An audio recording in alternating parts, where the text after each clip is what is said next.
Look at this dude. Wait till you see the. No. Sirain ko na to, naiinis na ako. Ano ba to?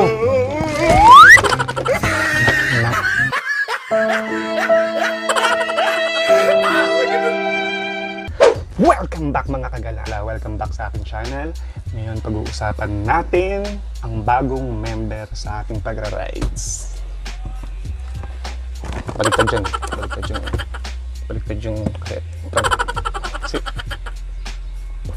front camera kasi gamit eh. Pero bago yan, intro muna tayo. But behind closed doors, I'm a fool for your love.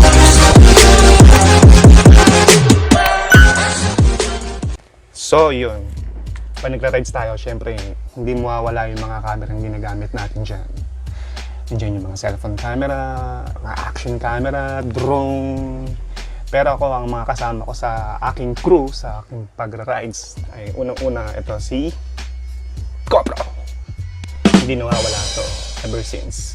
Kaya pag chinek yung mga video, laging ito yung kasama ko. Kaso ang problema kasi dito, may mga mamimiss kang mga shots eh. Na kasi, muli ko nakalagay lang dito yan. Ganyan-ganyan ka lang. Pag dito, sa likod, meron sa harap, meron sa tagiliran. Namimiss mo talaga siya. At kung gusto mo naman na aerial at makita yung ganda ng paligid, syempre, ang kailangan mo, drone. Nakikita mo yung mga shots. Yan, dito. Yan. Nakikita mo yung mga shots na to. Ito. Yan. Nakikita yung mga shots na to. Nakuha nito. Sobrang epic. Napaka-importante nito. May mga lugar na hindi mo nakikita sa baba. May mga magagandang view na hindi mo nakikita sa baba kasi nga may mga puno dyan. Pero kung meron kang dala nito, nako, napaka-epic ng mga shots nyo. Napakaliit lang yan. So, pwede nyo ilagay. Walang problema sa lagayin sa motor. Kahit mag-isa ka lang sa rides, kaya mong kunan yung sarili mo kasi itong drone na to, pwedeng sumunod sa'yo. So, this one is a must. Kaya, kung may budget kayo, worth it na mag-invest para dito kung magra-rides kayo. Kasi yung mga rides na, yung mga lugar na pupuntahan nyo, bihira nyo lang pupuntahan nyo. I mean, parang malayo. Tapos, mamimiss mo yung mga magandang lugar, puro picture ka lang. What if kung may ganito ka? Kita mo lahat at nandun ka sa moment niyo. Tulad nito. Stig. Pero ngayon, may kumatok sa bahay namin at may dumating na bagong member ng crew ko sa aking pagra-rides. Walang iba. Kaso, front camera kasi yung gamit. Ito naman, tuloy mabasa. Insta360. Excited ako dito. Excited ako. Ito yung Gears na camera na walang miss. 360 siya. Pwede na kayong buksan to. Kung gusto mo ma-achieve yung mga shots na to, tulad nito, gaya nito, gaya niyan, ito ang sagot sa lahat. Etong sagot. Eto ang sagot. Kasi yung unang labas nito, hindi pa siya waterproof. So, sabi ko, ang ganda ng kamerang to. Hindi tayo take masyado regarding sa review nito. Ang importante sa akin dito is waterproof. Kasi yung 1X2 na unang version, walang lens guard yun. So, yung mga epic shot na ganyan, ganito, ganyan, ito, madali na lang makuha yan. So, let's go! Reviewin na natin to. Sakin na natin to. Siya nga pala, maraming salamat, Insta360. Thank you so much, Insta360. Salamat ako. Dito. Maraming salamat. Thank you so much. Thank you so much. Thank you so much. Thank you so much. Sa napakabilis na delivery. Maraming salamat. Maraming salamat. Okay, buksan na natin. Ano ba ito? Yung binigay ni Insta360 is motorcycle kit. So, ano-ano ba nga ba yung mga kasama ng motorcycle kit? Lens guard, lens cap, motorcycle mounts. Tingnan natin mamaya kung ano naman ito sa loob. Of course, pinaka-bida ng lahat. Pinaka-bida ng lahat.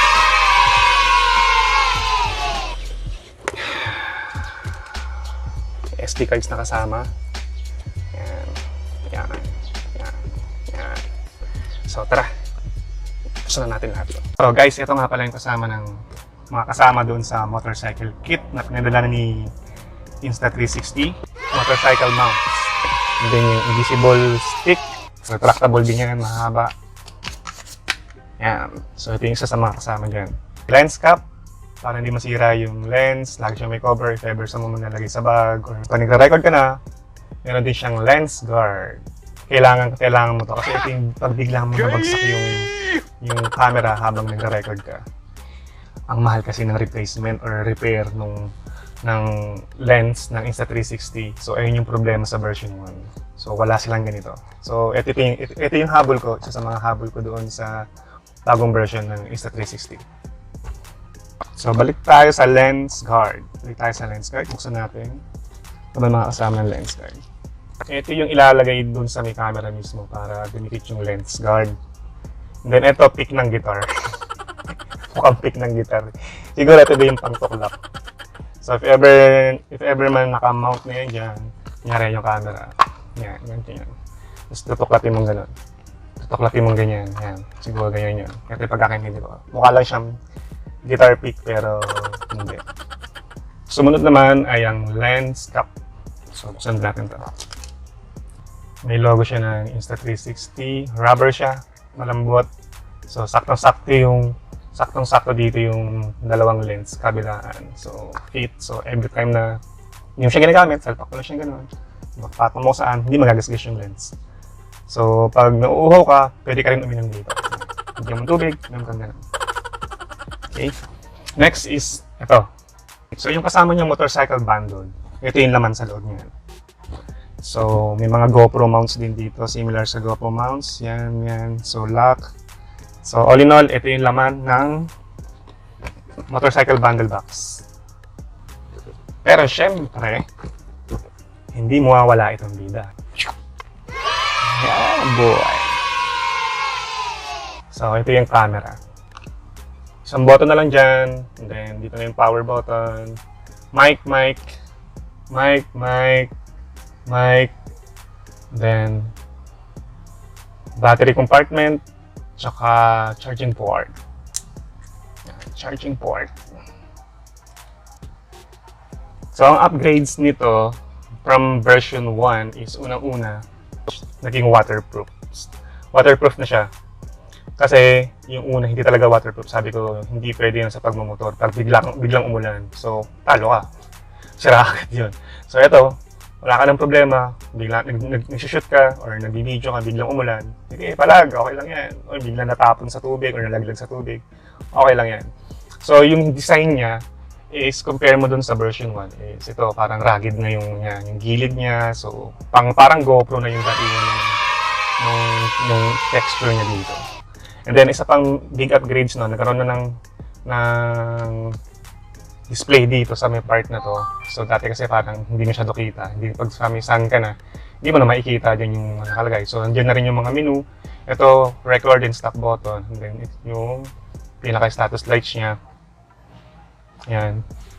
So, hindi naman ganun kalaki yung dimension na difference ng dalawa sa version 1. Hindi naman ganun kalaki yung dimension nun. Yan. So, mas pinatibay ito kasi yung sa version 1, nasisira yun dito. Hindi man nakikita ko sa mga group na. Ito, nadadamage talaga to. And then, ang isa pa sa pinaka-big upgrade 60 is battery. 55% bigger. Tapos yung memory compartment niya nandito ay nakatago dyan. So, may rubber sealing dito. So, may waterproofing dyan. So, para yung pag nilagay mo siya dito sa camera, sealed siya. Yan, sealed. Yan, di ba? So, madali lang siyang tanggalin. Pag ginanyan mo siya, papatap na kagad siya. Okay. Yan. Make sure na naka-fit yan bago gamitin sa water. Kasi, para maiwasan yung pagpasok ng tubig. And then, same with the charger. Kagandahan dito sa pang-upgrades nila is yung charging port. USB Type-C na yan. Kasi yung una parang micro USB yung version 1 na kasama nito. May kasama nga pala siyang memory card na 32GB. Yan, 32GB yung kasama nito. And then, Type-C na charger. Cable, charging cable. At syempre, ito yung pinatagang partner niya, yung invisible stick na to. Yung Insta360. Fit na fit yan dyan. Stick, di ba? Meron ako dito ginagamit sa GoPro. So, stand ko yan. Alam ko, napa-purchase to separately. So, pwede mong ilagay yan dyan. Kung gusto mo maging tripod siya. Or extension pole. Subukan mo lang na ganyan. Stick, no? May mga nabibiling ganito sa, sa Shopee, Lazada. Itong ganito. Yan. Mura lang yan. 200 lang yata. 150 lang yan. So, hindi na natin isa-isahin yung specs nito. So, may sa description below, nandun naman yung mga specs niyan, mga megapixel niyan, mga features niyan, kung ano man yung mga kuha niyan. So, sa akin, basic review lang. Waterproof siya. Lumaki yung battery. Hindi napapasukan ng water. Waterproof nga eh. Yan. May LCD na siya. Basic na yung pindutan. Nalipat na yung power button dito. So, ayun yung pinaka main concern ko dyan. Quality, it's almost the same with the version 1. Pero, naging medyo saturated yata yung color. Tsaka naging sharp. Yun lang naman yung nilundag niya. Specs sa loob, parehas lang yan. So, yung quality, stitching, overall, panalo. So, test natin to ngayon. Let's go! So, tama na ang pagtatama. Wala nang intro-intro. I-test na natin to ngayon mismo. Ngayon mismo, doon sa bundok. Ano pang hinihintay nyo? Tara na! Tara na! Tara na!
So, yun. Isang napakabilis na rides, mga kaibigan.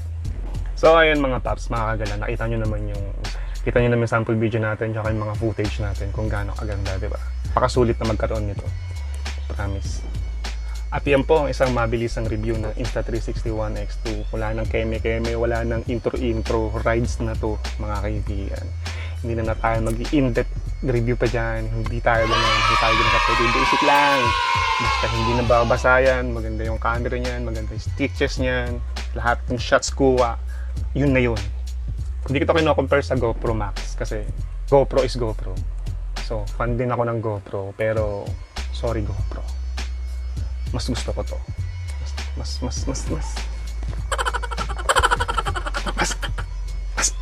epic ko. Sorry GoPro Max, sobrang mahal mo kasi. Ang hirap ng mahal. Mas mahal ko to. Maraming salamat po. Until next time, keep safe, ride safe. Ciao! But behind closed doors, I'm a fool for your love.